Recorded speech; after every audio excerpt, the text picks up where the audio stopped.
بسم الله الرحمن الرحيم. ألف لام را. تلك آيات الكتاب المبين. إنا أنزلناه قرآنا عربيا لعلكم تعقلون. نحن نقص عليك أحسن القصص بما أوحينا إليك هذا القرآن وإن كنت من قبله لمن الغافلين.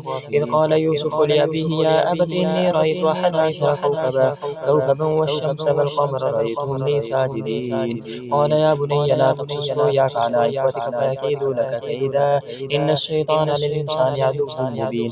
وكذلك يجتبيك ربك ويعلمك من تأويل الأحاديث ويتم نعمته عليك وعلى آل يعقوب كما أتمها على أبويك من قبل إبراهيم وإسحاق إن ربك عليم حكيم. لقد كان في يوسف وإخوته آيات للسائلين إذ قالوا ليوسف وأخوه أحب إلى أبينا منا ونحن عصبة إن أبانا لفي ضلال مبين. اقتلوا يوسف أو اطرحوه أرضا يكن لكم وجه أبيكم وتكونوا من بعده قوما صالحين. قال قائل منهم لا تقتلوا يوسف والقوه في غيابة الجب يلتقطه بعض السيارة إن كنتم فاعلين. قالوا يا أبانا ما لك لا تأمنا على يوسف وإنا له لناصحون يرسله معنا غدا يرتع ويلعب وإنا له لحافظون. قال إني ليحزنني أن تذهبوا بي وأخاف أن يأكله الذئب وأنتم عنه غافلون. قالوا لئن أكله الذئب ونحن عصبة إنا إذا لخاسرون.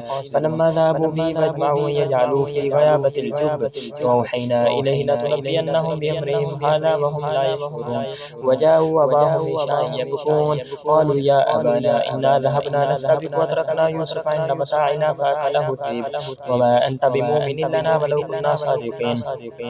وجاءوا على قميصه بدم كذب قال بل سولت لكم أنفسكم أمرا فصبر جميل والله المستعان على ما تصفون. وجاءت سيارة فأرسلوا واردهم فأدلى دلوه قال يا بشرى هذا غلام وأسروه بضاعة والله عليم بما يعملون.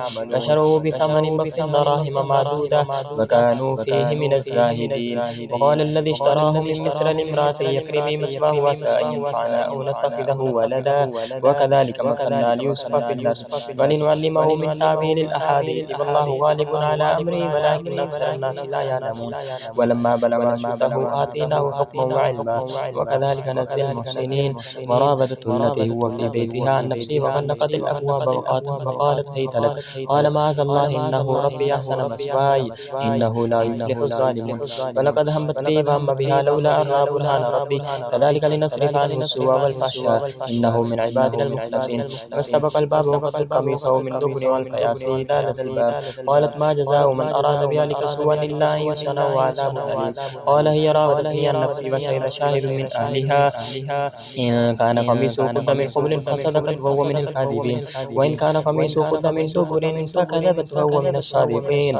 فلما رأى قميصه قد من دبر قال إنه من كيدكن إن كيدكن عظيم. يوسف أعرض عن هذا واستغفري لذنبك إنك كنت من الخاطئين. وقال نسوة في المدينة امرأة العزيز تراود فتاها عن نفسه قد شغفها حبا إنا لنراها في ضلال مبين. فلما سمعت بمكرهن أرسلت إليهن وأعتدت لهن متكأ وآتت كل واحدة منهن سكينا وقالت اخرج عليهن. فلما رأينه أكبرنه وقطعن أيديهن وقلن حاشا لله ما هذا بشرا إن هذا إلا ملك كريم. قالت فذلكن الذي لمتنني فيه ولقد راودته عن نفسي فاستعصم ولئن لم يفعل ما آمره ليسجنن ولا يكون من الصاغرين.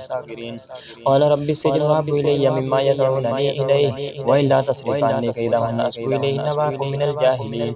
فاستجاب له ربه فصرف عنه كيدهن إنه هو السميع العليم. ثم بدا لهم من بعد ما رأوا الآيات ليسجننه حتى حين. ودخل معه السجن فتيان قال أحدهما إني أراني يعصر خمرا وقال الآخر إني يراني يحمل فوق رأسي خبزا تأكل الطير منه نبئنا بتأويله إنا نراك من المحسنين.